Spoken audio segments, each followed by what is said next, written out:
Колеги, благодарам за присуството на денешната пресконференција на ВМРО ДПМН.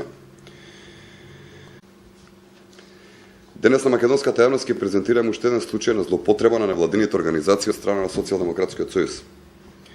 Класичен пример за манипулирање со невладиниот сектор е работата на така наречената невладина организација Транспарентност Македонија.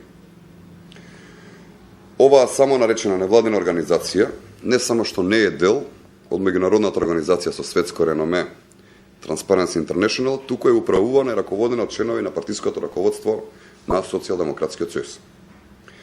Како членови на оваа така наречена невладина организација Транспарентност Македонија, чии имиња се јавно објавени на незиниот официјален интернет сајт се господинот Гордан Георгиев, актуелен потпредседател на Социјалдемократскиот сојуз, господинот Дане Талески, член на извршниот одбор на Социјалдемократскиот сојуз, господинот Дюнер Исмаил, поранешен министер во повеќе влади на Црвенковски и актуелен член на дипломатскиот совет на Социјалдемократскиот сојуз, господинот Ферид Мухич и господинот Ванчо Узунов, советници на Бранко Црвенковски, господинот Ѓоко Ташев, поранешен председавач на советот во општина Кавадарци од советничката група на СДСМ, господинот Александар Спасов, син на господинот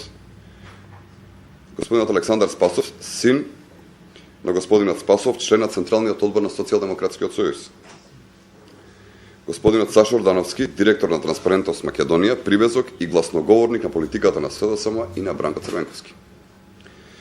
Така наречената невладина организација Транспарентност Македонија, која редовно излегува со извештај за работата на државните органи, дефинитивно нема никаков кредибилитет. Зачудени сме од дрскоста на Социјалдемократскиот сојуз, со која манипулира и го злоупотребува невладиниот сектор во Република Македонија. Искрено жалиме што Социјалдемократскиот сојуз не се менува. Оваа партиска инсталација на СДСМ во граѓанскиот сектор има за цел преку невистини, лаги и конструкции единствено да оцрнува работата на ВМРО ДПМН и владата на Република Македонија.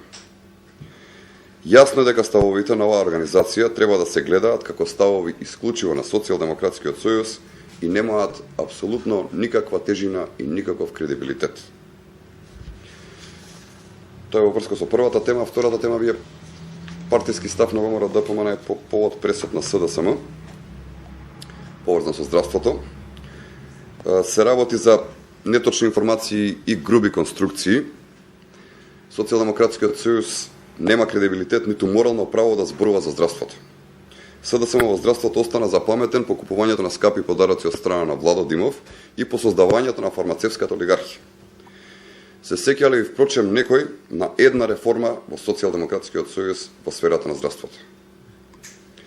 СДСМ остави долг во здравството од 80, повторувам, 80 милиони евра.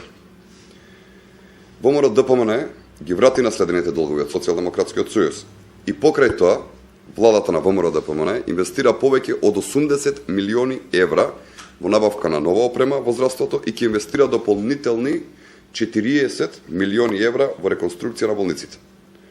Ова се факти, почитувани колеги. Поред прашање. Поред ви благодарам.